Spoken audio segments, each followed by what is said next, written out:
Hello, I'm on YouTube and Facebook. Okay.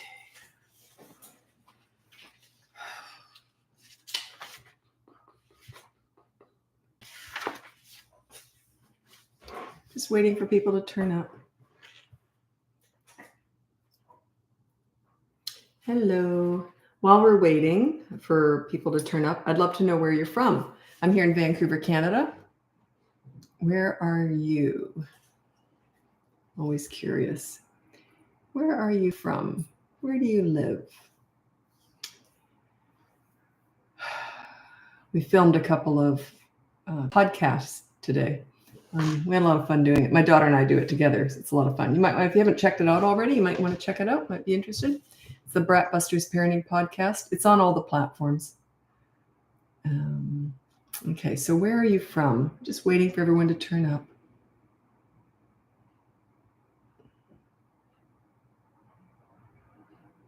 Is that your name, Dustin Jansen? I've never heard of a Dustin.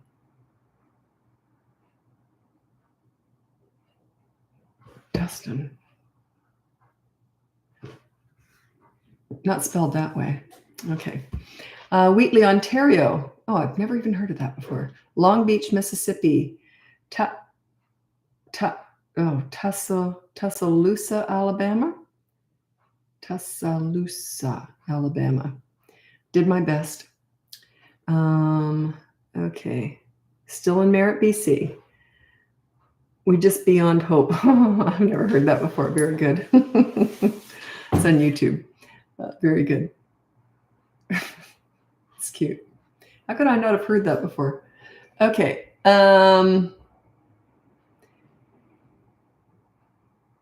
I listen to my lives. Oh, thanks so much, Olivia. I really appreciate that. I really appreciate your support. Okay. Let's get going with the live. I just had something notarized today. When's the last time you had something notarized? It's so hard to find someone to notarize something. Anyway, Wisconsin. Hello, Mindy. And Kathy from Wisconsin. And Ashley from Miami, Oklahoma. Oh, I didn't know there was a Miami, Oklahoma. Okay, Dallas, Texas. Hello, Diana. Anyway, so check out the link above. You can see my free behavior board, my boot camp course for toddlers, my boot camp course for 3 to 12-year-olds, or you can look into coaching. By the way, my name is Lisa. I'm a parenting coach, a mom, and a grandmother. So let's get going. I'll do my best. I don't just answer questions here. I like to throw other stuff in, because otherwise it's mostly parents of toddlers asking how to discipline. And I like to mix stuff up a little bit. So I do answer that, but I also like to mix it up with other stuff. Hey, Harley from Portland, Oregon. Hello, Harley.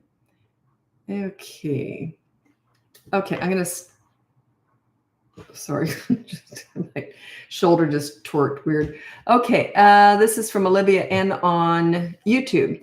What is an example of giving choices to a 2-year-old without sounding like it's a threat? Sometimes I'm so tired of my 2-year-old whining and yelling. I give him a choice that now I'm realizing sounds like threats. So you either do this or that's going to happen, that kind of thing. Yeah, why are you giving him choices? Just say, okay, we're going out now, and then say, here's your clothes, let's get them on. Just make stuff happen. Toddlers are not about words so much, they're about action. So, okay, we're heading out the door soon, so let's get your clothes on. And then it's a physical battle getting those clothes on sometimes. But yeah, I don't know why you're giving them choices all the time. A lot of parents give toddlers choices. Maybe someone's teaching that out there. I don't know why it's so common. Why do you need to give toddlers choices all the time?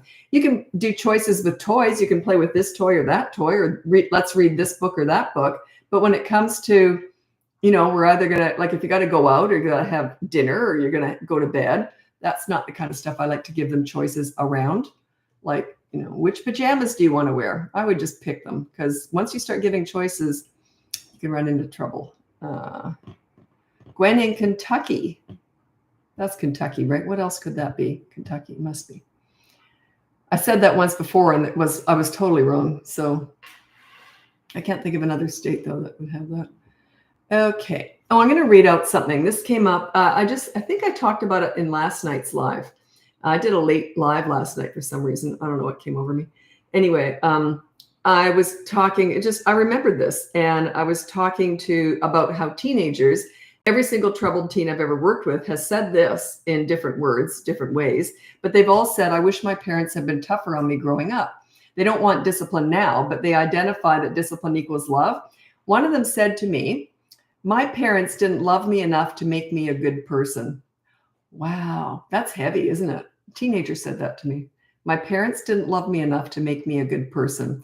This stuff is love. This is, you want to bring out the best in your kid. If you're trying to avoid the scenes just for fear of, it upsetting you, you're not making them a good person. You got to let them have those scenes. Let them process that they're not in charge. They can't get away with stuff.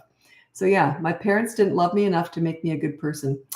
Fascinating, isn't it? I've heard lots of stuff like that, but I remembered that one teen saying that. I thought, wow, how interesting. Okay, hi from Prince George. Hi, Katie. My 17-month-old found out what snow was yesterday. Burr was what he said. Yeah, that's what I'd be saying too. We don't always get snow here in Vancouver. If we do, we get like 1 week of slush and we're all complaining constantly because none of us know how to drive in it. So I've driven in dry snow. It's very different from this wet crap that we get. It's really difficult to drive in. So it gets all watery and slushy, and then it freezes overnight, and it's just a nice slick. I don't know where I was, but I drove on powdery snow once. Totally different. It's much easier. Okay.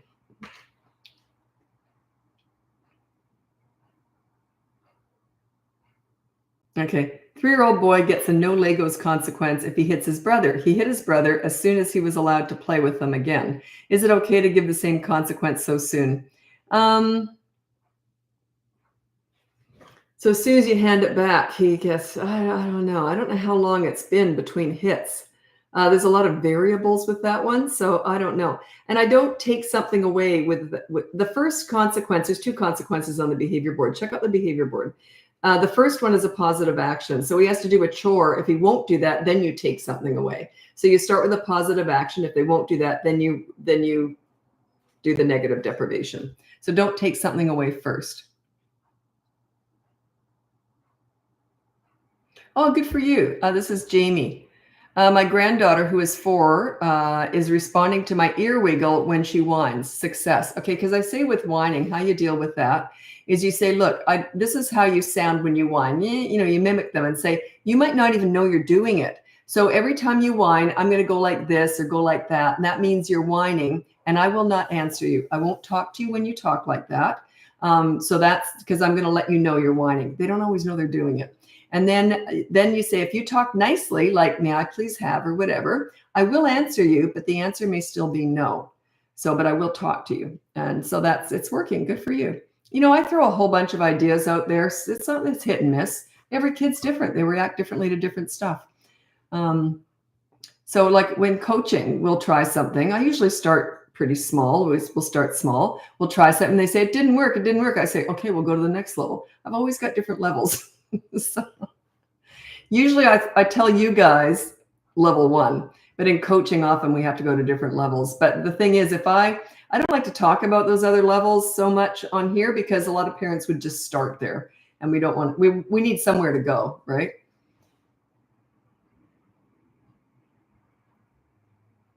My daughter hates get the shopping cart. She screamed the whole time. That's okay. Just get out of there as soon as you can. But yeah, just ignore it. They got to get in there, right? Would you not put them in a car seat if they scream to get in a car seat? I see it as a safety issue. How can I be a leader and not authoritative? I don't teach authority at all. Okay. I teach leadership. Just keep following and it'll start to make sense. I don't teach authority. That's the old-fashioned fear-based parenting method. Yeah, I don't teach that. I teach leadership. My son was, I think, about 15, and he says to me, you've been a really difficult mom because I could never rebel. You're too reasonable and easy to talk to. And he was kind of mad when he said it. He wanted to rebel. I was too reasonable and easy to talk to. That's a leader. An authority, yeah, they will rebel. An authority can work in the younger years, but in the teen years, they often clash.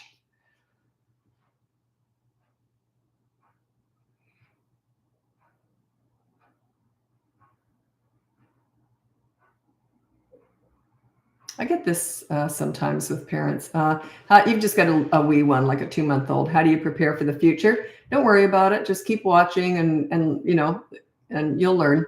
Like, in other words, don't worry about it now. Don't jump ahead. Just enjoy.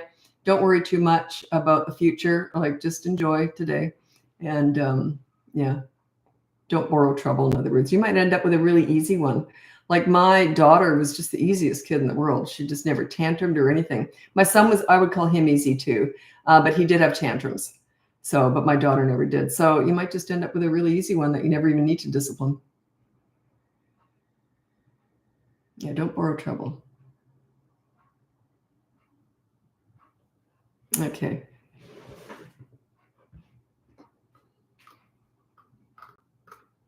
So I'm just going through my notes. This is something that a lot of stuff comes up in coaching that doesn't come up on here, obviously. But a lot of parents want to over-explain everything. Let's say you have a 9-year-old and you say, okay, so your rule is you have to put your dirty clothes in the hamper or something, and you didn't do that. So here's the consequence. Not fair. I forgot. Well, remember I discussed it earlier. Don't do that. Don't do that. They understand. What they're trying to do is pull you in. They're pulling you into an argument. They're trying to manipulate you. It's a 9-year-old, and you've said the rule is put your dirty clothes in the hamper and nowhere else. So they can't lay on the floor for a while and then go in the hamper. So sure enough, he goes off somewhere and you find his clothes on the floor. So then you say, okay, come over here. Let's go to the board. Now, remember the rule is dirty clothes go in hamper, and I found your dirty clothes on the floor. So the consequence is, that's not fair. I forgot. I'll go and do it now. Well, it's too late. The consequence is not fair. You're mean. You're mean. You're mean. Okay. Anyway, so the consequence is this. You see, I'm just following through. That's pure manipulation. I forgot it. Well, you'll know next time, won't you? Like, following through, there's a consequence. You broke the rule. Here's the consequence. There's no discussing that. Parents tend to over-explain. The more you explain, the more they complain. Like, if I was to start talking about, now remember, I got this behavior board, we went through it. That's disaster. He's just pulled you in. All of a sudden, you're explaining yourself. He already knows. He's pulling you in. He's asking you to justify. He's asking you to explain yourself. He already knows.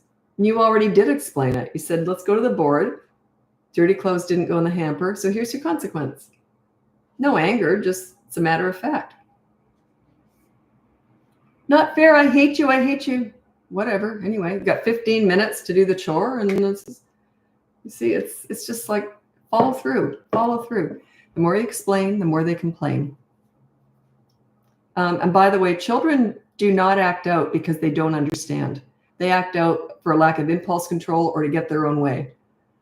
So yeah, they don't act out. Over-explaining does not stop bad behavior.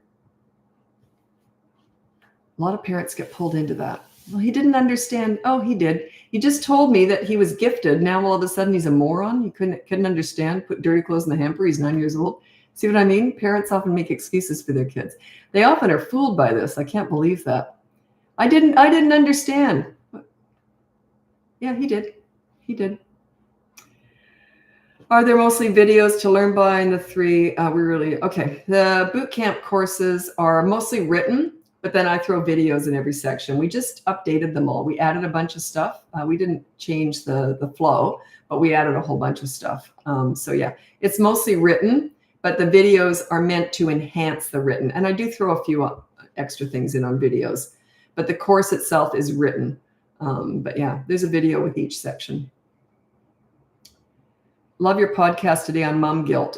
Oh, thanks, Tabitha. That's yeah, we were looking at that earlier, my daughter and I, and that one's doing really well. I'm just going to look now. The podcast is going really well, and yeah, that one's doing well.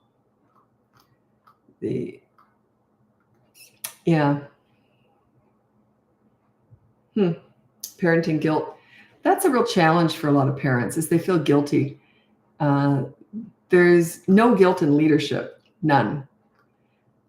I would feel guilty as an authority. Authority is my way or the highway. They don't tend to listen to their kids. They're very quick to give advice. They're not very good at taking it, and authorities aren't accountable. A leader is very accountable. You listen to your kids. You don't tend to give a lot of advice. You hold back. Your kids figure stuff out. But yeah, remember what I said at the start of this session here, that teenager said to me, my parents didn't love me enough to make me a good person. Love your kids enough to make them a good person. Their high self-esteem and pride comes from being good, not being told they are. Compliments don't give you high self-esteem. Being a good person gives you high self-esteem. And you arm your children with high self-esteem, and boy, oh boy, that's one of the best things you can give your children. Children who are acting out, their self-esteem is in the toilet.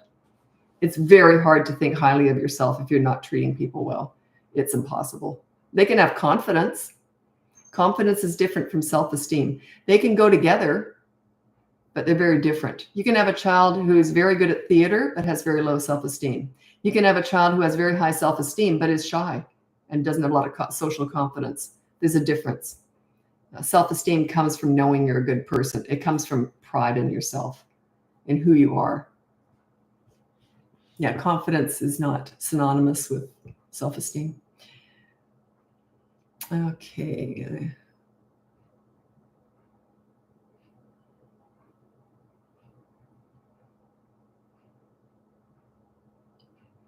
What do you do when your 11-year-old won't brush his teeth before bed or before school? And you say the rule is brush your teeth before bed or school. And if he doesn't, there's a consequence. Check out the behavior board. That's what it's all about. If you're really struggling, if you can't get him to do that, maybe there's other stuff going on too. So you might want to check out the boot camp course for 3 to 12-year-olds. That can actually stretch up to about 14, unless they're 14 going on 25. You know the type, right? You know what I mean? It's usually girls that are like that. Sorry, I'm just going to read out my 4 stages of parenting. This is just the way I do it, the way I split up the ages, because I've been working with kids for like 50 plus years, and I've just found this works for me and the way I teach leadership. The baby stage, you're not really doing much leadership. You're just meeting their needs and meeting their wants, basically. So whatever they want when they're babies, 0 to 15 months, you're starting to teach them right from wrong, but you're doing it very gently and you're using a lot of diversion. So if they're doing something naughty, oh, what's over here? Let's read a book. You're doing a lot of that. So that's the baby stage, and that's your parenting style. Okay, then you transition into the toddler stage. So you've got a toddler now who I consider a toddler 16 to 35 months. So that's just under 3. And at that age, they're all impulse, they're all actions, they're all physical. They're not about words. They understand words, but they aren't about them. Okay, so all these mini therapy sessions discussing all their big feelings and big emotions, it's just garbage. That's not for them, that's for you. So yeah, they're all about actions. So you use, they're already knowing right from wrong usually, but now you're using consistent corrective actions to correct their behavior. They're not going to learn the first time. They might learn the 10th or 100th time. So, and consistent corrective actions is either removing fun from them or removing them from the fun. It's not time out. You're with them when you remove them from the fun. And if they're not having any fun that you can remove, then you go very quickly, you take them into a room where they have a favorite toy somewhere and you say, no, you don't do that. And then you put the toy away. It's a show of, you know, you did that, so now something's going to be taken away from you. Why did I go off on that tangent? Oh, sorry, I forgot where I was. This is the 3rd stage. This is the child stage, 3 to 12 years old. I know 9 to 12 is a tween or a preteen, but I've grouped them in because your parenting styles quite similar with a 3-year-old and a 12-year-old in that you're at the height of your leadership. They want to please you. Okay, so 3 to 12 years old, you're at the height of the power of leadership in that they want to please you. They look up to you because you make them feel good about themselves. So that's kind of the easiest parenting age. And then you go into the 4th stage, which is the teenage stage. That's 13 plus, obviously. I'm going to read out my top 5 tips for parenting teenagers. Number 1, you listen to show empathy and understanding. You don't listen to gather information to lecture with, or they will shut you out. If they want your advice, they'll ask for it. Number 2 is you negotiate as much as possible. Hey, I want you to put your dishes in the dishwasher. What do you want from me? Back and forth, negotiate. Number 3, don't sweat the small stuff with teenagers. If they do something stupid and it's not a big deal, just say that was stupid and laugh it off. Do you want to hear what I did at your age? Or do you want to hear what I did yesterday? It's okay to make mistakes.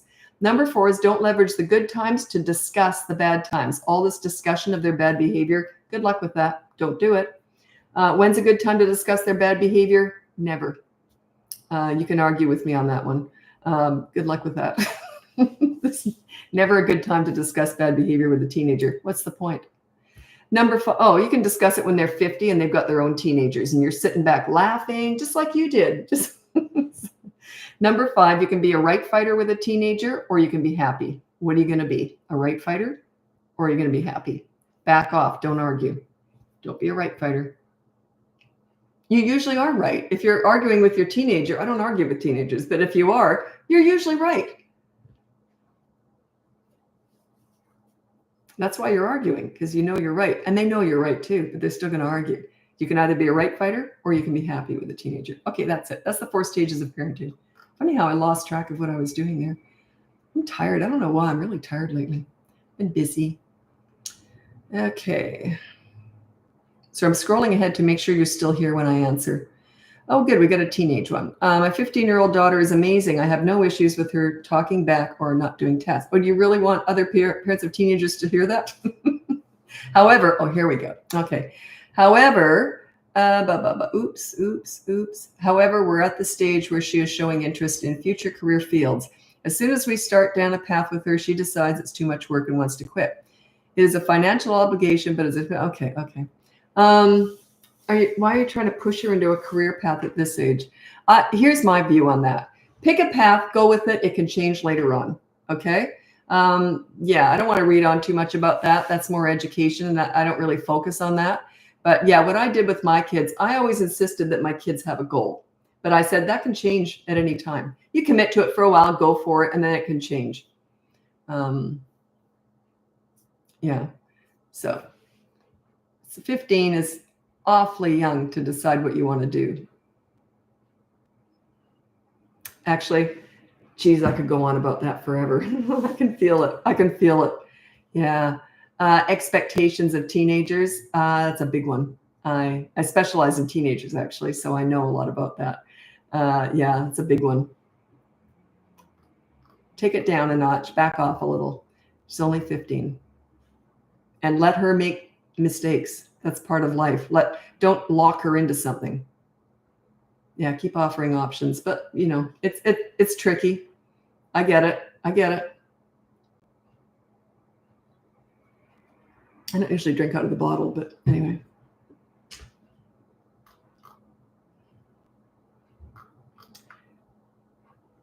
Sorry, I'm just looking through all my notes because I keep forgetting to look at them. And there's a whole bunch of stuff that I like to touch on rather than just answering questions.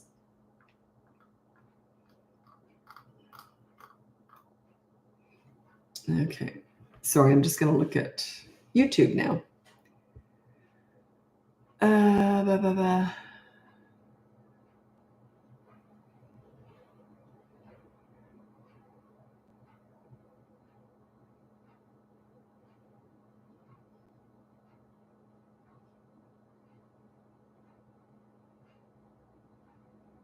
Okay. No. This is I hope I get pushback on this one because okay. Katie Cooper on YouTube asks, 17 months, does reading books do the same for connection as playing toys? Her favorite thing now is to run to the books and grab one and come sit in my lap while we're playing his toys. No, it's still a connection and it's great. But the difference is you're kind of in charge of that. Playing, they're in charge. You're building up their self-esteem. You're building up their confidence. You're building up their independence. You're building a lot of things when you're letting them lead the play. They are getting the book, yes, but you're kind of in charge of that. And it's a wonderful thing to do. Don't get me wrong. It's wonderful. But it's not quite what I mean when I say connection. It's great. It is connection, yes. But the real connection is when they're in charge of the play. It's in their world. You enter their world to really connect. And books are more, they're learning from you. It's your world still, sort of. Does that make sense? That could be argued. I get it. I'm not getting enough pushback these days. I used to get a lot more pushback because I love that. So, because I can see why people would argue with some of the stuff I say. All my opinions come from my experience with kids. So maybe you've had different experiences with kids that I just haven't had, but I've been doing this for 50 years. So chances are I've run into a lot of stuff. I'm working with odds here, right? But, okay. Oh, this is a good one. What about an 18-year-old who's arguing about the board, why he needs to pay his bills even when he has lost his job? The only bill I have asked to be paid is the phone bill. How to get out of this argument? I don't know, because I don't know your relationship. I can't answer that. I would have to ask a lot of questions before. And it's amazing what they expect, that entitlement. Yeah. So I'm guessing you could be an authority, but I'm guessing you're more of a pleaser parent.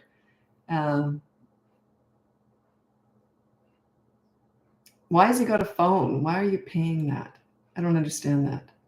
He's 18. Why are you paying for he doesn't have a job, but why are you not forcing him to get a job to pay the phone bill? I don't understand that. Where's the accountability here? So yeah, I would, that would be if you really want my help, I would have to work with you and figure that all out and work it. It's hard. It's very hard to do with teenagers.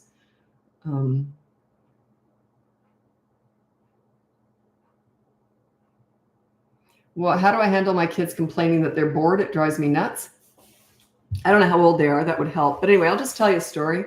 My son was at a friend's house and he came home and he said to me, "I'm bored." I've never heard him say that before. I remember I was washing the dishes and he was 5 and he says, "I'm bored."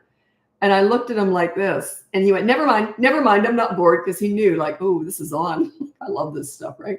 So he's like, "I'm not bored, never mind. And I said, "Oh, is my precious angel bored? Come with mommy." "No, that's okay. I'm not bored. I got lots to do." I said, "Come on, sweetheart." I hate that. I hate the idea of my angel being bored. So I was loving this. Took him in the laundry room, filled up a bucket and gave him a mop. He was never bored again. Because I know I was meeting there. They had tons of stuff to do, right? So he just thought he'd give it a go. Because I guess at his friend's house, the kid had said, "I'm bored." And the mom gave them chocolate or something, I guess. Anyway, 5 years later, my daughter said the same thing. As soon as that happened, my son went like this. He perked up. Yeah, they never said it again. So if they're bored, give them something to do. Plus, are you meeting their needs? Do they have enough creative stuff to do? I didn't like my kids to have toys that were already something. What I mean by that is I only like them to have stuff that started as nothing. They had to build it into something. So like science projects, blocks, Lego, something that they started with nothing and they had to create something out of it. So yeah, you complain to me about being bored. I'll find something for you to do.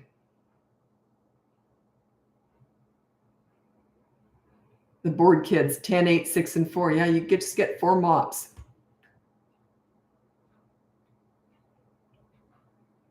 Plus, they're working you. They're working you at that age. They know what they're doing. That must bother you. If it bothers you, it's working for them. Yeah. Okay, I've got to move over to, where am I going next? Instagram. So check out the link above. You can see my free behavior board, my boot camp course for toddlers, my boot camp course for 3 to 12-year-olds. By the way, they are set up. They're full of videos and all that, and they're full of group coaching sessions with clients. Not clients, but parents in the course. I've got one more of those group coaching sessions coming up this Saturday, and we don't run that program. We maybe run it once a year, like even that. I'm not sure if we'll run it again because we've got a lot of videos in there already with parents. But we've got one more this Saturday. If you're in one of those courses, you can get it on that. It's a group coaching session on Zoom. You just ask questions, but it's on video. So it's more, it's more personal. Anyway, but then I don't think we'll run that again. I'm not sure. We're pretty busy. So. Like we're both saying, wow, we have to get up and do that at 8 o'clock every Saturday morning. And we work 7 days a week anyway, my daughter and I. Anyway, so yeah, I don't know how that's going to work in future. Anyway, thanks so much for that. Oh, and you can look into coaching. So I'm heading over to Instagram now if you want to join me over there. If not, happy parenting. Bye now. And I'm on YouTube the whole time.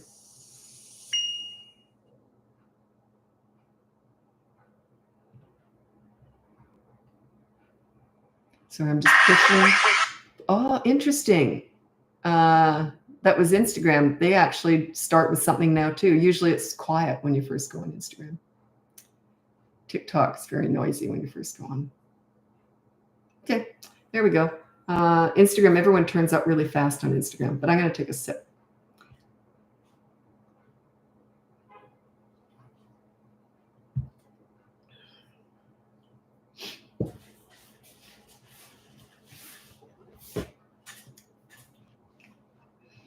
I'm just killing time waiting for people to turn up. I'm going to tell you what I did that was really stupid. I've got a very fragile back. I broke it years when I was a kid, and I've had surgery and all that. Anyway, I was in this class the other day. Young girl, 40 years younger than me. And I'm pretty fit, but she looked back at me like this. She was in front of me and we were in the mirror so we could see each other working out. She was fit. So she looked back at me and she did this, and she looked me up and down, and then she faced forward again. It was on. No way she's going to beat me. So anyway, the funny thing is that, yeah, I feel like I beat her anyway. So, but I was crippled up after that. Now, how ignorant am I? How stupid am I to do that? I do it all the time. I'm pathetic. I'm very competitive only with fitness. Why do I do that? She was fine after that class, I'm sure. I was a mess. So anyway, how dumb am I? Just a little insight into how stupid I can be. Like, I'm very competitive with fitness, even though I know I'm going to be crippled up afterwards. Anyway, let's get going with the live. My name's Lisa. I'm a parenting coach. I'm not a fitness. I used to teach fitness, actually, but obviously I don't do that anymore. So anyway, my name's Lisa. I'm a parenting coach. I'm a mom, and I'm also a grandmother. Welcome or welcome back. You can check out the link above. You can see my free behavior board, my boot camp courses, one for toddlers, one for 3 to 12-year-olds, or you can look into coaching. There is a wait list for that, but I should be able to take you in the next couple of weeks. So anyway, let's get going. If you're not first, you're last. Yeah, it's pretty pathetic, isn't it? Like I said, I knew I was going to be crippled up the next day. I was very aware of what I was doing. I still do it though. What's wrong with me? I'm not competitive with anything else, just fitness. Dumb. Okay. Okay, let's get going on. I'm just reading some stuff here on. Okay, good question, Dusky Rosette. It's on YouTube. After 5 years of making mistakes as a parent, my almost 5-year-old has, oh, by the way, every parent makes mistakes. My almost 5-year-old has low self-esteem. Is it still possible to fix that, or only damage control? Books I've read say it's set in stone after 4. That's stupid. Of course, I will still try, but it's hard to think that she might have low self-esteem. You can still fix it at 4. Okay. I don't want to go against the book, but how stupid. I just went against the book. That's dumb. You can still work on it. You can work on it throughout your whole life. You can work on it. It's not set in stone. Self-esteem is always something you can work on. Make yourself a better person. Follow through with stuff that you promise you're going to do. Just do good. Get out there and start doing good. That is what increases your self-esteem.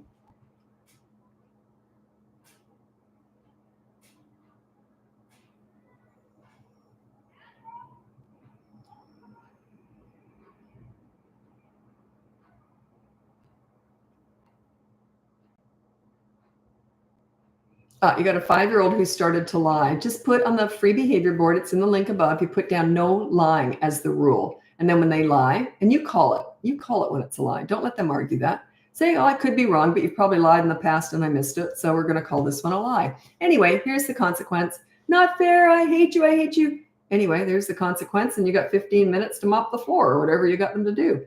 And just start the timer. Follow through. Do you see how calm I am? I'm just following through. Parents get pulled into this all the time. So the kid will break the rule on the behavior board. And I always say to the parent, go walk over to the behavior board and say, oh, you broke the rule. Let's go check the board. You always look at the board like you've never seen it before. You always go, let's see now, especially when they're younger, like 5 or 6 or whatever. You go, let me see now. Your rule was no hitting, and you hit your little brother. Okay. So the consequence is do a chore within 15 minutes of being asked to do so. So I'm going to get you to put the dishwasher or the dishes away, okay? Just the lower cabinet stuff that you can reach.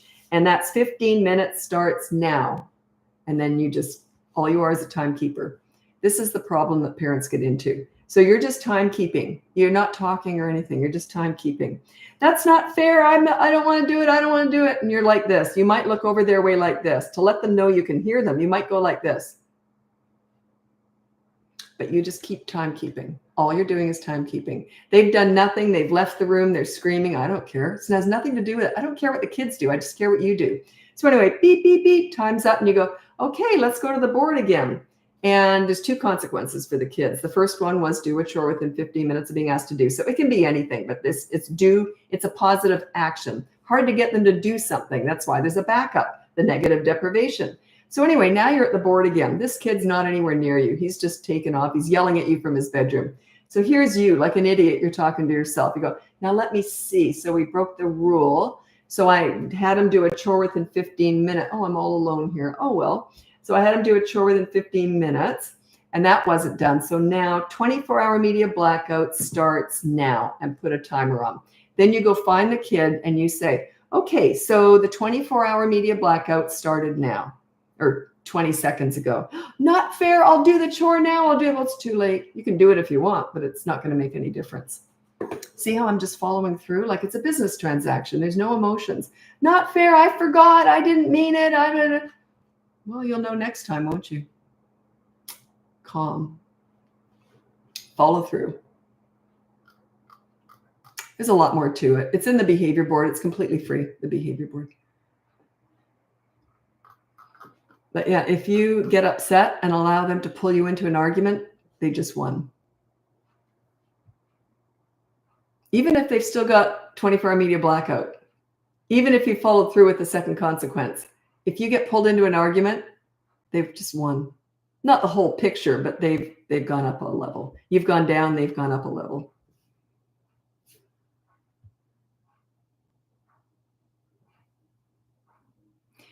Do you make eye contact when ignoring the tantrum? No, you ignore them. So yeah, it's like they're not even there, but you're nearby. And all you're doing, you don't go on your phone. I think that's rude. It's very dismissive. You want them to know that you're waiting for that tantrum to end. So it's more like this. You got a nail file and you're just filing your nails. You might look down their way every so often like this. Like you're just waiting. Look like you're waiting for a bus. You're waiting for that tantrum to stop. You ignore the crazy. As soon as they're done, then you say, oh, y'all done? Okay, let's go read a book. Or do you want to go read a book? And then they start up again. Whoop, just ignore again. And then if they keep doing this repeatedly and they're a little bit older, I would probably just walk away and start doing chores or something. Yeah, and if it goes on for that long, like you probably only stand there ignoring them. I don't talk about this a lot. I get more detail in coaching and that end of the course. But if you're standing there filing your nails for more than maybe 5-10 minutes, you might want to slowly wander off and start doing chores. Don't look on your phone. Don't get into a conversation. It's okay to sort of leaf through a magazine if anyone ever buys those anymore. But something where you're just kind of, but the main thing is you want to look like you're waiting for that to finish. You ignore the crazy, then you reward the calm. When they're done, you say, oh, you all done? You want to read a book? Never discuss a tantrum before, during, or after. Big mistake. Big mistake. Tantrum is a loss of emotional control at not getting their own way. Why on earth would you talk about that? You do not need to validate any feeling or any emotion around that. No way. It gives it more power.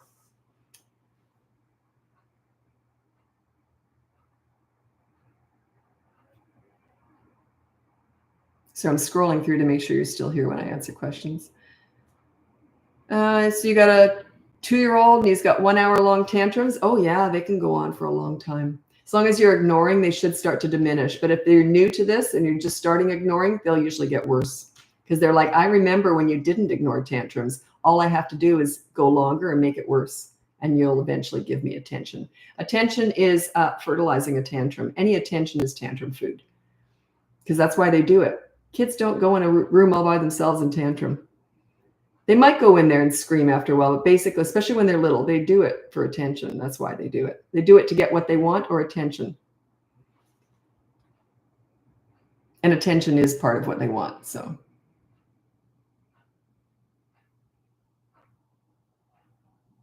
My 2-year-old cries every time he doesn't get his way, even during diaper changes. I always say, no more crying, stop crying. What are your thoughts? Is it working? Yeah, I wouldn't say that. Just keep changing his diaper. Do whatever you got to do. Let him cry. Let him cry. I wouldn't address that. I remember when my kids were little and they first started doing the crocodile turn. They were raised in Australia, so we called it the crocodile. You know, when they spin around with their prey in their mouth. Then that's what toddlers look like when they first start, fighting or babies when they first start fighting a diaper change. Pretty soon they realized mom was going to change their diaper like that anyway. It was going to happen. I put my arm across their chest and changed their diaper fast. It was done. I didn't look at them or talk to them. Once they started that action, I was going to just deal with it. Anyway, but their father, on the other hand, would do stuff like this. Okay, if we get you a toy, then you can play. He was trying to please them, the pleaser style, right? And yeah, that's why they did it. They got worse and worse and worse with him. So, and I used to just get a cup of tea and stand in the doorway and watch the show. I enjoyed it. I said, just change them. Don't offer them anything. It's going to make it worse. So he learned all that eventually. But yeah, he didn't have all the years of experience I did with kids. But yeah, you just follow through what you need to do. When you say you're going to do something with a toddler, do it. Make it happen. Like getting in your car seat. I don't want to. Well, I'd put them in. I wouldn't argue. I'd just say, well, you're getting in. Okay, time to go. Get in your car seat. No, no, no, no. Well, you're getting in. My son would go stiff as a board, like actually like that. He would just, my friends used to call it the karate chop. We just put our hands on their like hip area and just wait, wait, wait. As soon as they take a breath or weaken, chop them in, karate chop them in, zip them up. Yeah. They learn pretty quickly. There's no point fighting you because you're a leader. It's going to happen anyway. If I said, I followed through with what I said. I said what I meant and meant what I said. So I made sure it happened. So, and they learn that. They learn which parent they can play and which parent there's no point arguing because it's going to happen anyway. What if you don't have media to black out? Check out the behavior board. There's other stuff on there. There's lots of stuff. Yeah, that's right. It lasted even longer because I really tried to ignore. Yeah, you got to win that battle. If you eventually give in, the next tantrum will be even longer because you've just taught them. Oh, all you have to do is get worse and I will eventually give in. Yeah, you got to outlast them. You got to win these battles. That's all it is. It's a battle. You got to win.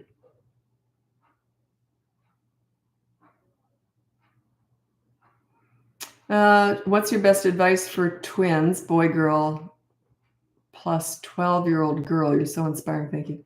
I don't know what the age is with twins. And I kind of need a question to feed off of. Something I'm going to talk about too is this comes up sometimes, not as much lately because I talk about it so much, is that I find most parents overpraise and underplay. Praise is okay, but kids don't care about it. That's for you. Praising your kids makes you feel good as a parent. Doesn't do much for them at all. It's okay. They don't mind it. It can be okay peppered in every so often, but their love language is not praise. It is play. So don't overpraise and underplay. Don't replace play with praise. I use this example, a 5-year-old boy, and you say to him, you're wonderful, you're special, I love you, you can do anything you want. You're just fantastic. Okay, I'm going to go do the dishes. This is his face. You say to that same 5-year-old, hey, what are you doing? Can I play too? Look at his face. See the difference? What makes him feel better? The praise or the play? So yeah, praise is okay, but a lot of parents overpraise because they don't want to play.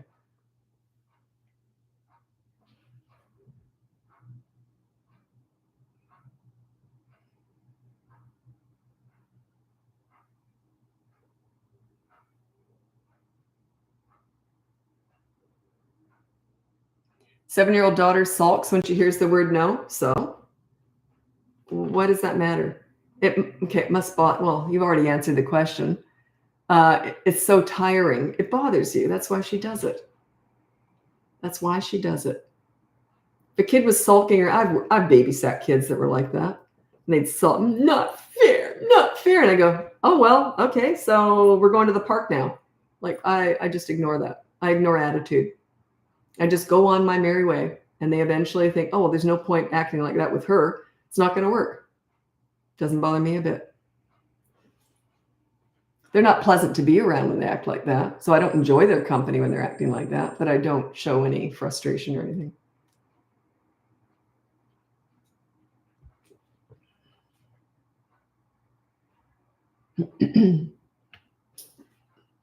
Oh, I wonder if this is the same parent.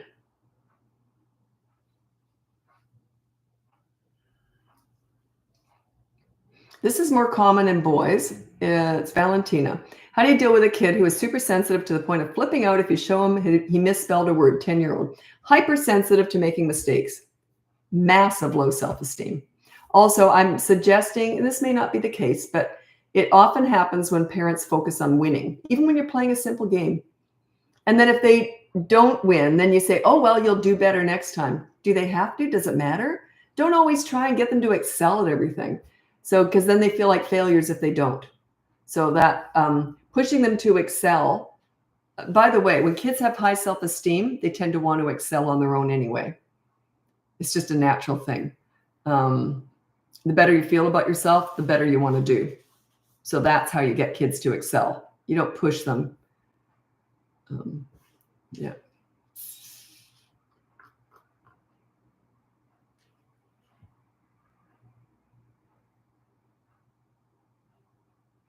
My 3-year-old is showing bratty behavior like stomping her feet and yelling no. How can I stop this quickly? You can't. How can you stop that quickly? Just ignore it, and it will eventually peter out on its own. You can't stop it quickly. Everyone wants the quick fix. Remember, that attitude is a result of your parenting. That's snotty attitude. That's a result of your parent. She's reflecting your parenting. So work on yourself. Everyone wants to blame their kids, but it's not them, it's you. Under the age of 3, it's them. They're nuts anyway. But 3 and over, 3.5 especially, their behavior is 100% a direct result of your parenting. That's a slight exaggeration, but I like to exaggerate a lot. So yeah, work on yourself, work on your leadership, and that will go away. There's no way I would give that any attention whatsoever.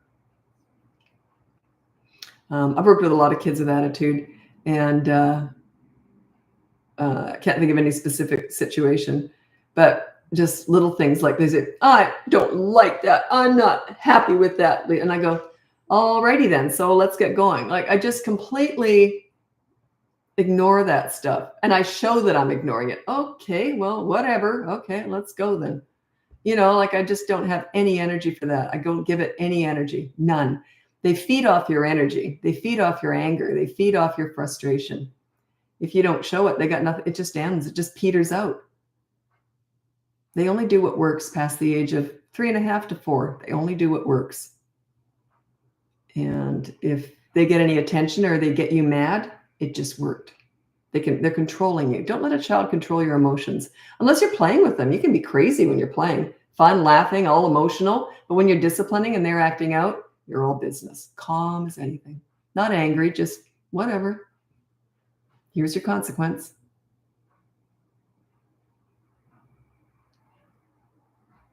Six-year-old boys constantly back-chatting. What can I do? Set yourself up as a leader, and that will not happen. That's just a reflection of your parenting. They don't back-chat someone they respect. Earn his respect. Set yourself up as a leader. Check out my boot camp course. That teaches you how to get respect in 5 weeks. The work does not end after the course. You got to keep doing this stuff. But yeah, once you're set up as a leader, getting leadership, getting respect is hard to do. But once you've got it, maintaining it is easy. So yeah, you got to work for that. That's just a reflection of your parenting. It just means it's a tell. It means he doesn't respect you. You got to earn that. Have you earned it? Have you earned his respect?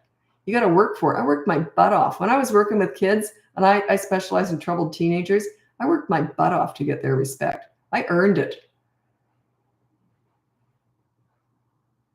Oh, the diaper change advice. Yeah, it's just I held them down. I said, and I was very fast.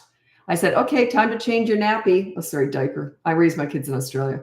Time to change your diaper. And I got them up on the change table. My arm went across their chest, their heads here. My arm went across their chest. And I was awkward, but I'd do it sort of upside down and just hold them down. Their legs I could even hang on to for a second. But I don't think I used my teeth when I was trying to put the strap on. What do they call? I used cloth diapers. So we had that clamp thing. It was 3, would go across the side and clamp, and then it had a lower one. So yeah, it was easier than pins. I did use pins too, but yeah. So yeah, I just did it. I just did it. And I didn't talk to them or look at them while I did it. I was all business just happening. And then once it's done, you're not angry. You don't discuss it. Okay, all done. Let's go play. You got to be, toddlers are action-based. They're not words. They're action-based. They knew when mom said, you're getting in the car seat, they knew they were getting in the car seat. There was no, okay, let's go for a walk first, or okay, do you want a toy first? There was no negotiating. Like when I said, time to go, we were going. So they just learned that when mom said something, it was going to happen. They just learned that. So, but it takes time. You got to do this, and they'll test you every so often. But as they get older, they just don't.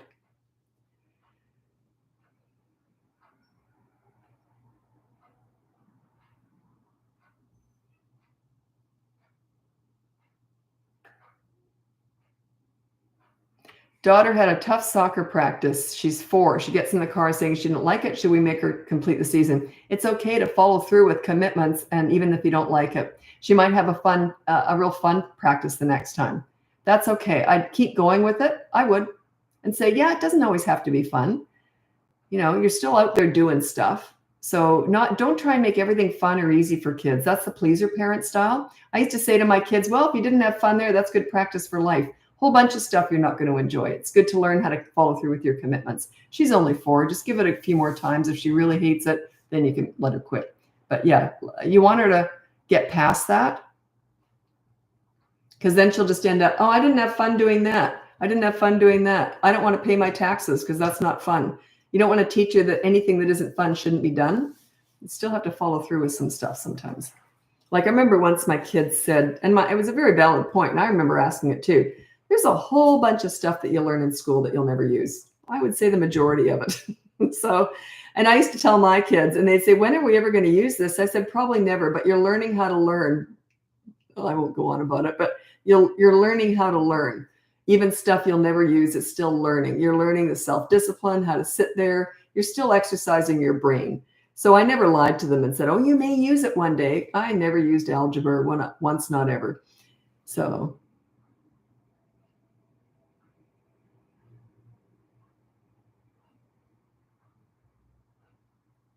Four-and-a-half-year-old finds timeout fun, and I hate timeout. I would never recommend it. So I'm not even going to comment on that. I can't stand timeout.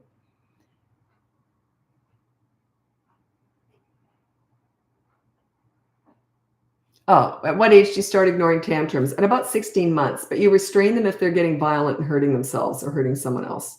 So, but under that, you can still sort of ignore it, but you might have to carry them around. But carry them around so they're not facing you.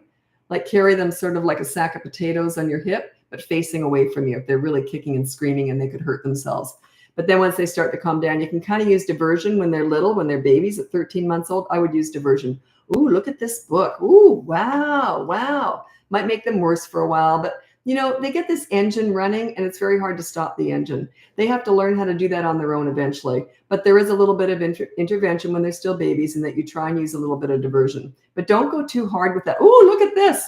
If you get really excited when you talk, they might get worse. So I just go, ooh, look at this book. Wow, and the fox jumped over that. And kind of look like you're distracted almost doing that.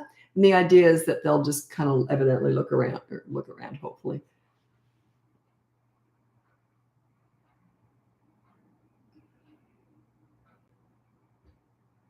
How to promote self-esteem in a 6-year-old. There's this thing that I wrote down. I just remembered it last night. This teenager said to me, who was in a lot of trouble. He said to me, my parents didn't love me enough to make me a good person. That was very profound. Discipline, teaching children to do good things, to be nice, increases their self-esteem, makes them good people, gives them something to be proud of. So guide them into making good choices and being nice. My son was in grade 2, and his teacher called me on her lunch hour. She goes, you won't believe what your son said. That was so funny. She said, he's in grade 2, and she said to him, why are you so nice? And he looked up at her and he says, Mommy makes us be nice. That's why my kids had high self-esteem. They knew they were nice. So yeah, that's the best thing you can do for your kids to promote self-esteem. Turn them into nice people. Love them enough to turn them into good people. Like that teenager. Fascinating. Gotta love teenagers are my favorite age by far. I learn more working with troubled teenagers than anything else. My parents didn't love me enough to make me a good person. Wow. And I said to that teenager, well, I don't love you because I didn't know them very well, but I said, I know how to make you a good person. So it was funny. It was just funny that they come out with this. It's like, wow, profound, eh? They equate discipline with love. Turn them into good people. That is their self-esteem. It's the nicest thing you can do for your kids is make them nice.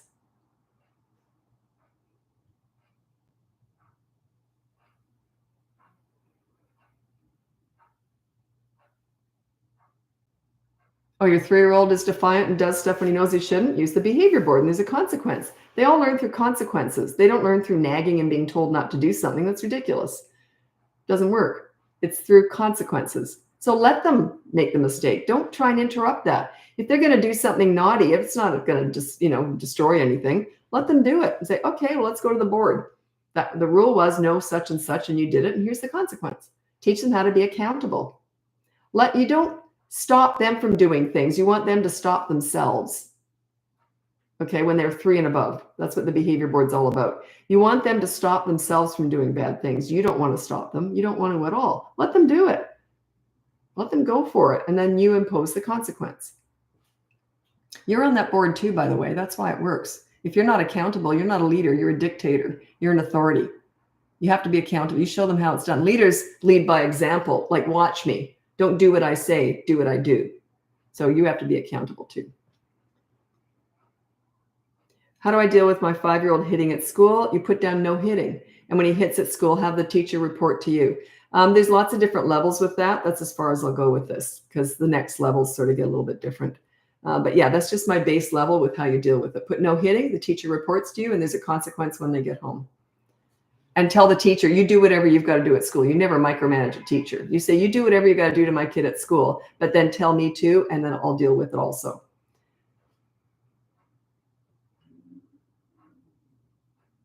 All right, when my kids both started grade 1, I said to the teacher, I said, if my kids ever step a toe out of line, never discipline them. That's my job. I'll do it. Teachers love me. My kids never stepped a toe out of line. But in other words, it's my job to send nice kids to school. I took that very seriously.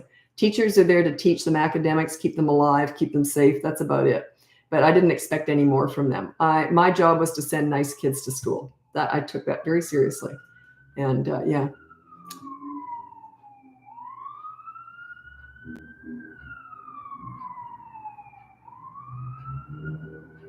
If you've got kids who aren't fazed by consequences, you might want to check out the boot camp course, or the next level would be hiring me for coaching. I can always find something, but I don't want to tell you where I go with that. There's different levels. I don't want to tell you that because a lot of parents want to start at that high level, and we don't do that. We start small and then we build our way up depending on how defiant the kid is. I never like to start too high because we got nowhere to go, right?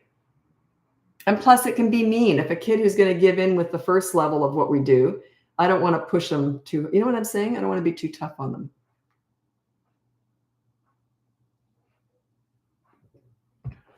And don't get caught up with what the consequences are. People do that. What's a good consequence? It doesn't really matter. It's the fact that there is one. It's a matter of, if you do something bad, then you have to follow it up with doing something good. That's the idea behind it. If they won't do that, then you take something away. It's that simple. Don't get caught up in, there is no magic consequence. It's your follow through. Your leadership is what does it.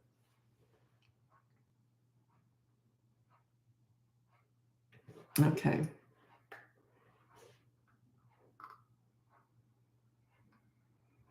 My 6-year-old girl is starting to mock me. What's that about? Do you mock her? And are you laughing when she does it? I don't know if she's trying to tease you or being very disrespectful. I don't know. Because it could be for different reasons. Maybe you mock her, so she's following you. Or maybe you laugh when she does mock you. Or is it just pure rudeness? If it is, then you got to work on yourself, work on your leadership skills. That is more in the attitude department. We don't address attitude. Attitude is something you have to earn that. If they've got a bad attitude, that's on you. You got to work on yourself. Once you're a leader, their attitude is the very last thing to go, and it happens organically. But it's like kids who have a leader as a parent don't have a bad attitude. They just don't. Like my kids would never have said, I hate you or anything. It just wouldn't have happened because I was a leader and there was mutual respect. I gave respect to get it. So yeah, it's you. It's all you. Never blame your kids for their behavior because why would you? You want to work on yourself, not your kids. I don't teach kidding. They already know how to kid. They're just reflecting your parenting. Okay. I work on, I teach parents how to be leaders. That's all I do here. I worked with hundreds of kids. I managed to get, and I never worked with easy kids, by the way. No one ever said to me, here's an easy one, Lisa. They all went, good luck with this one. I managed to get respect with all of them. Was it them? I just got them all in a good day, or was it me? It's always the adult. Okay. Take full responsibility for their behavior. These are just kids I was working with, like 1 hour a week. Okay, I got to get going over to TikTok. If you want to join me over there, it's BratBusters Parenting. If not, check out the link above. You can see my free behavior board, my boot camp course for toddlers, my boot camp course for 3 to 12-year-olds, or you can look into coaching. Anyway, happy parenting. Bye now.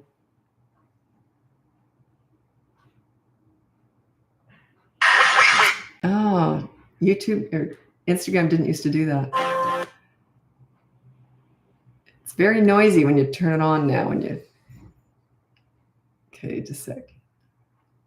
There we go. Okay, I'm on TikTok now, and thank you for your honesty. Sometimes I think I'm being too rough. I was saying to a client a while ago, and I said, sorry, I said sometimes, and I always like to act tough anyway. It's sort of my son's the same way. We don't like to look too nice. We kind of have this tough exterior. So I said to this client, I said, I can be really tough. I can be quite mean. Sorry about that. And she goes, no, you're not. It really disarmed me. I felt very exposed. It was really funny the way she said that. No, you're not. That's something my mom would have said. This client obviously was like 30 years younger than me. I thought that was hilarious. Called me out. I like to act tough. That's a good one. Anyway, okay, I'm just waiting for everyone to turn up in TikTok here, and then we will get going. This one, I wrote it down, and I don't necessarily, it's cute, and I don't necessarily agree with it. It was someone, and it's a really cute comment, and I wrote it down because it seems good, but I wrote it down for a different reason. Someone was trying to give in with their kids, and they were really struggling, trying to please. They're trying to be the pleaser. So in one of the comments, someone wrote, I think it was in a live actually, and they said, put your backbone where your wishbone is and stop trying to be your kid's bestie. It's cute, right? But I was really friends with my kids. I see what you're saying. I get it. Don't try and please them, right? I get that. Like, because if they're being naughty, don't try and please them. But yeah, I still think you can. I mean, I was definitely friends with my kids. I was really goofy mother, extremely so. But I was very much the leader. So leaders can be besties with their kids. Absolutely.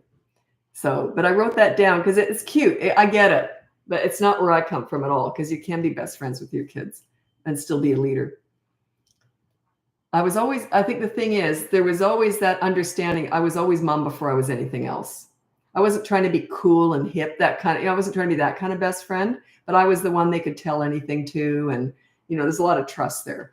So, but yeah, I was always mom before I was anything else, for sure. There's no doubt about that. Okay, it was always my number one role. How do you feel about teenagers having boyfriends? That's not my call. That's up to you. Some people are very religious. I have a lot of clients from overseas who have very strict, religious beliefs and all that. So I can't answer that. There is no. It's subjective. There is no right or wrong answer to that. Like I said, I deal with clients all over the world, in countries I've never even heard of before. Actually, there's a couple recently, and but yeah, I have to respect their religious beliefs and go with that and try and help them, guide them through that, what's going on. But it's subjective. It's personal. It's a personal view. I just my daughter and I just filmed 2 podcasts today. I can't remember which one this was on, but I talked about that. One of the questions, it was about teenagers. And one of the questions was, what if I don't like my daughter's boyfriend? And oh my God, it went something like this. If you don't like him either, he's the enemy. And I said, there's that saying, keep your friends close and your enemies closer. Just embrace him, have him over for dinner every night, invite his whole family over, because they usually get bored with these boyfriends anyway when they're young. So yeah, just become his best buddy. Because a lot of the times, young girls, when you're not a leader, they will date someone they know you'd hate just to get back at you. So that eliminates that whole part, right? Anyway, we had a lot of fun talking about that. It was a good one. My daughter and I do this podcast together now. We're having a blast doing it. And I didn't think she'd do it with me. She doesn't like being in front of the camera at all. And she's the behind the scenes. She does all the stuff behind the scenes. It's going great. How do you feel about counting or counting down when you're asking your toddler to do something? It's okay. I hate the countdown method when they're doing something naughty and you want them to stop. That's different. That's horrible, actually. It's mixed message. It's okay to be rotten for 3 counts, but not for the rest. Anyway, but you can use a timer or something, or you can say, oh, we got to get going. We're going in 5 minutes. Oh, we're going now in 2 minutes or whatever, but they might not understand time. But you can do it that way for something that you want them to do that's good. It's okay to count down, but not when you want them to stop doing something bad. So use the countdown when you want them to start doing something good, but not when you want them to stop doing something bad. I had to say that twice because I wasn't sure I said it right the first time. I'm still not sure. Not sure at all. Love your podcast. Wish it was longer episodes. LOL. I'll mention that to my daughter. She's in charge of all that stuff. I'll write that down, actually. Because we go back and forth with that. We're not sure. We're new at this. I think we've only done 7 or 8 weeks the podcast. And we're just finding out. And that's why your comments are so important, because we're doing it for you. So if you want longer episodes, we could do longer episodes. Yeah, we could yabber on forever. It's funny because she's so quiet. Oh, God. It's so typical. She comes across as this really quiet individual because she doesn't like being in front of the camera. But believe me, when it's just the two of us, it's hard to get a word in edgewise. But she comes across as this really demure, and she is. She's lovely. She's a super sweet girl. But she comes across as more quiet on the podcast. But yeah, that's not her at all. She's very much in charge of a lot of stuff with our business. And yeah, she's not quiet at all. She's tons of fun. Okay. We're lucky we live so close together and we're best friends.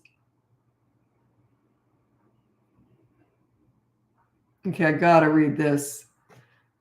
I gotta read this. Just a sec.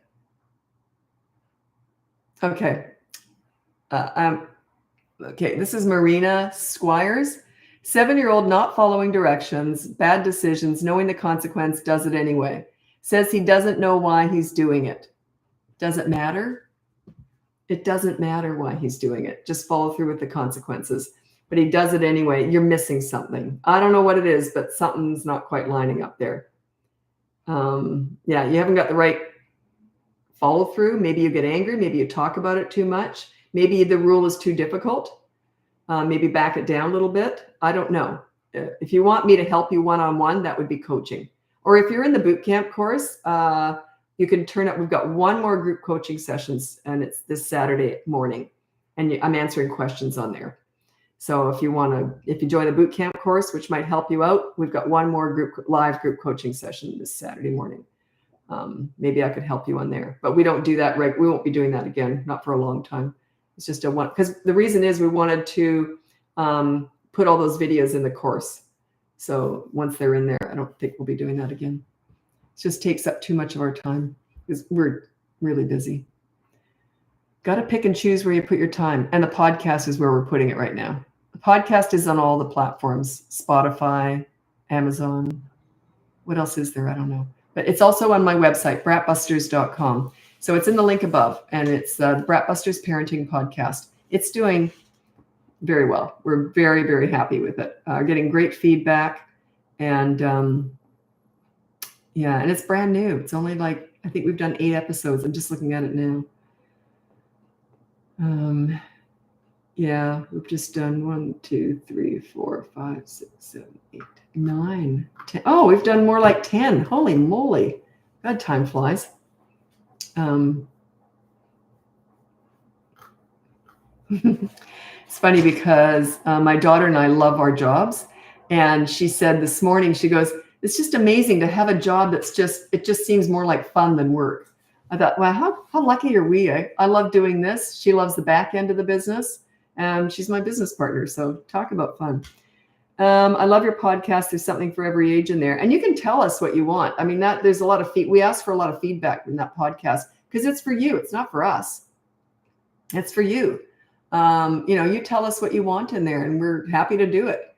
And we've got a lot of plans for the podcast coming up. And next year, we're planning on writing a book next year. That's the year of the book, we've decided. So we've been approached by a lot of publishing houses and that. So we've decided next year is the book year. So we're going to be really busy with that. And but the podcast is top priority also. We love doing the podcast because it's going so well. And you never know, right?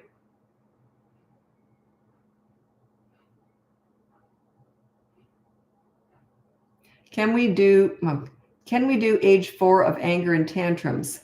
Can we do? What do you mean by that? Anger and tantrums. I don't know what you mean by that.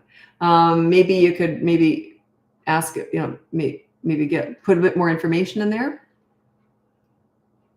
By the way, past the age of 4, they only do what works. If they're still having tantrums after the age of 4, you must be feeding them, because by the age of 3.5 to 4, tantrums should just kind of disappear because you're not feeding it. Do you like the newborn stage or toddler more? My 2 favorite ages are teenager and newborn. Toddler is my least favorite age because they're so physical, and I have a bad back. I found it really difficult picking they're cute as a button, but it's safety. It was a safety thing with me. I'm a real safety freak. So everywhere you go with a toddler, you have to watch them like a hawk, right? That's why it's my least favorite age, but they're cute as a button. But yeah, teenagers. I would say more than newborns, even as teenagers, is my favorite age.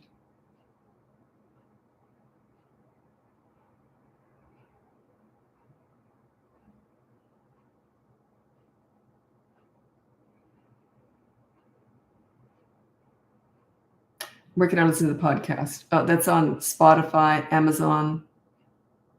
I don't know where else, but just go to the website, and you can also watch it. You can watch it because my daughter and I are doing it. We videotape it also. That's on YouTube. Just look up BratBusters Parenting on YouTube, and you'll see our podcast in there. How do you find patience when so exhausted? Unfortunately, when you're earning respect and you're working through all this initially, it is exhausting. It just is. I can't make it any easier for you. It's worth it, though. You got to be willing to go through the storm to get to the rainbow. Everyone wants the rainbow. What can I do to make this easier? And I'm like, I don't know. This is just hard work. I've worked with hundreds of kids, and I know the work I put in, getting respect with those kids I was working with, it was exhausting. It really was. But once you've got it, piece of cake and enjoyable. Maintaining respect is easy. Getting it is hard work. So I can't help you. Like, I can't make it easier, is what I'm saying.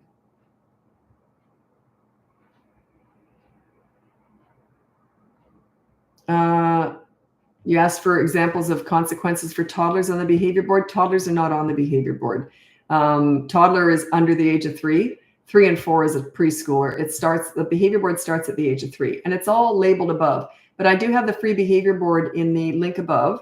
It's on BratBustersParenting.com. BratBusters.com. Sorry, I get it all mixed up. BratBusters Parenting is the podcast, but BratBusters.com is the website. Anyway. What was I saying? I forgot. I lost my train of thought. Sorry about that. It's gone. I'm not even going to try and get it back. I know. I just can never figure out what I was saying anyway. Oh, I know. I did remember. Anyway, on the free behavior board, we also have a section on toddlers now. Even though they're not on the behavior board, we've said what you do with toddlers instead. It's just a little blurb. It's all free. Okay. I can't find the behavior board on your profile. It'll be whatever link is up there. Hit that link. You'll see it. You have to sign up for the newsletter to get the behavior board. It's there. Do you think your information and advice works for autistic toddlers? A toddler under the age of 3 has been diagnosed as autistic.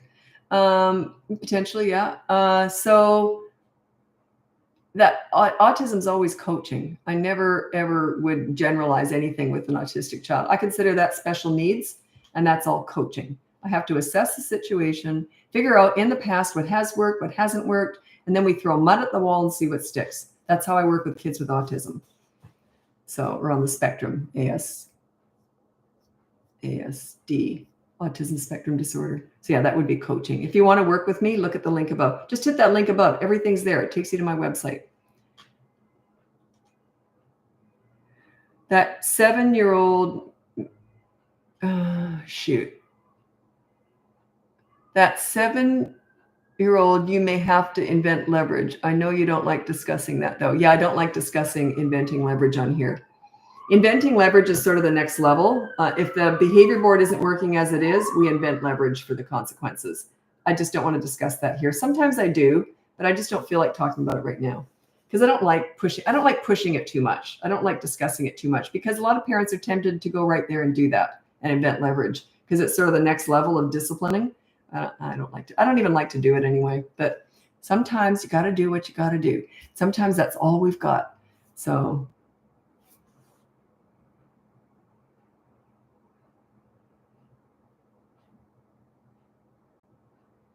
seems like you have no grace, and I'm sure your kids love you as adults.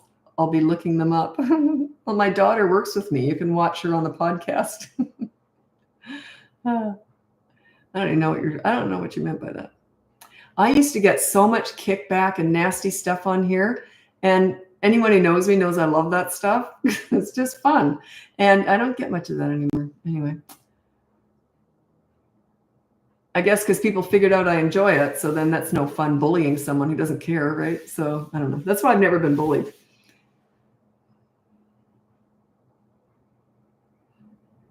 There is someone, oh, so funny.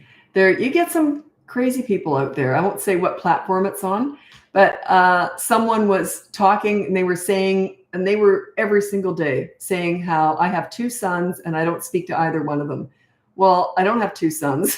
And I'm close with both my kids, and my daughter's my business partner and my best friend. So it just struck me as funny. And once we started doing the podcast and people realized my daughter's doing it with me, they just stopped commenting. So yeah, they are no fun anymore. But we used to laugh and laugh. We love all that stuff. It was funny because it was so ridiculous. And you don't answer that stuff. It just feeds it, right? But yeah, they left, and we were having fun with that.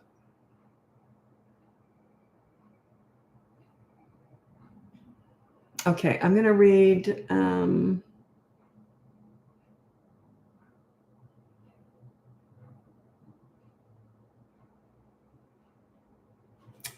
Okay, this one's kind of tricky. It doesn't seem like it should be. This is from Dana on YouTube. How do I ignore a tantrum with 16-month-old twins? I'll be playing with them both when one will throw a tantrum. Should I just keep playing with the other as a way to ignore the tantrum? Yeah, but don't go overboard. Just go, okay, we're going to do this. And the other one's tantruming. Just kind of hold them off if they try and get physical. But yeah, you don't want to go overboard. Yeah, yippee, we're having a party without you. So yeah, don't make it look like it. You know what I'm saying? Don't make it look like you're shutting them out. Just they can't join in when they're acting like that. Okay. Oh, I don't let people come in on these lives. I only did it once years ago. When I first started doing lives, I had about 20,000 people in this one live I was doing. And I didn't know, I was new. I was brand new at it. And anyway, someone said, I didn't know. I let them in, and they came in on a split screen. And they started talking about their business. They wanted my audience just to sell to. I was horrified, and I didn't know how to get rid of them. It was horrific. So I never did it again. Yeah, it scarred me for life. It was funny because I didn't know what I was doing. And then they apologized. Oh no, I have a parenting question too. I said, you're out of here. Like I take this very seriously. I'm here to serve you, not to provide a platform for other people to do a sales pitch. Anyway, it's fine. My fault. I let them in. Okay, it was funny. I'm not saying anyone else would do that, but gosh, it was so frustrating. Okay, I got to get going, actually. If you want to check out the link above, you can see my free behavior board. You can see my boot camp course for toddlers, my boot camp course for 3 to 12-year-olds. When you're at the height of your leadership is 3 to 12 years old. The toddler one is actually laid out quite differently. It's more just reacting to what they do. I do strongly recommend you read through it all, because you will learn through a lot of stuff, even if you're not doing even if your kid isn't doing what I've written about in some chapters or some sections, you still want to read it because there's little tidbits everywhere. There's videos throughout the whole course. And then the 3 to 12-year-old is very different. That's a 5-week program in how to get respect. With toddlers, you're more just reacting to what they come up with.